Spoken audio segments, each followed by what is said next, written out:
he can have a bounce-back year, and he plays best under Hugh Jackson. Maybe last year was just an anomaly. The kid plays better than what he did last year. You might be able to get him for cheap and have him as a quick fill-in, because you are not putting Cam Irving out there right tackle. We saw what Cam Irving is. Let's give that kid time to grow up. Maybe say, hey, you're going to be our center. You're going to work at center, and you're going to stay at center. Do that. Austin Pastor did a solid job as a right guard. He's not moving out to right tackle if you lose Mitchell Schwartz. While we're sticking with the Bengals, Adam Pac-Man Jones is a guy who they may look at. What Pac-Man brings in crazy, he can also bring in coverage skills. And Tramon Williams did not do himself any favors last season. He struggled. Justin Gilbert could be a bust of the century, if not for the fact that he got drafted in the same draft as one Johnny Football. Pierre Desir, probably more suited to play free safety or nickel. K'Wan Williams, probably a nickel corner. You have Ipo Akaduli Akamakurugra. Don't even remember exactly what his name is. I'm not looking at the paper right now. It's a kid out of Oregon who they drafted in the 7th round, who could have been a first-round pick last season had he not torn knee ligaments. But you don't know what you have in him. So if you want to add a veteran guy who you know can cover, who can do other things, including cover punts or return punts, Pac-Man's not a bad option.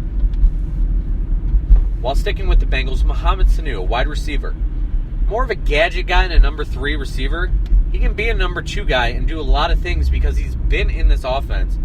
And Hugh Jackson knows how to use him. He put him in all kinds of situations, including throwing the football, moving around with the football, behind the line, screen passes, double passes, you name it. He used Sanu for a lot of other things, other than just being a plain wide receiver.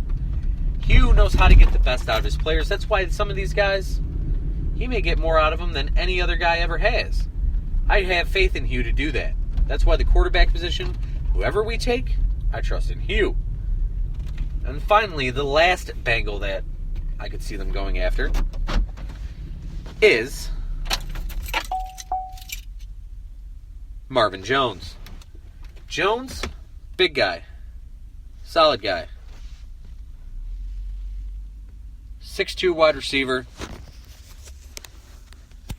who is very good and on the upwards rise of his career. Will he get paid? Yes. Will he get paid like what he is? No, he's going to get paid way more. Is he going to be worth the money? Possibly, because I think you can use him in the proper way and get the most out of him. We shall see. Now, there's going to be other guys they look at. Stefan Wisniewski, as I said earlier. McLeod, as I said earlier. There's going to be a lot of guys who are going to be very, very good that the Browns can pick up to replace some of their guys. They're not going to be nearly as good as Schwartz and Mack, maybe not even as good as Gibson. But they need to add some pieces because they have lost way too much talent on this team over the past 3 years. Sheard, Rubin, Laveau,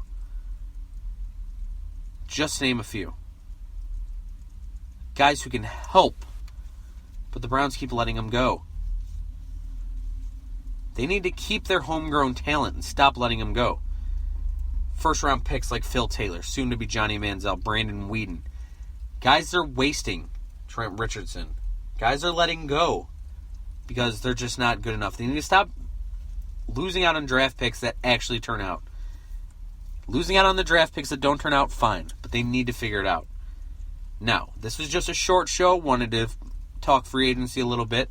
I will be back tomorrow night, 11 o'clock, live on Spreaker. I'll tweet out the link at Somerville CLE. But until then, as always, remember, if you love the life you live, you'll live the life you love. Good night, kids.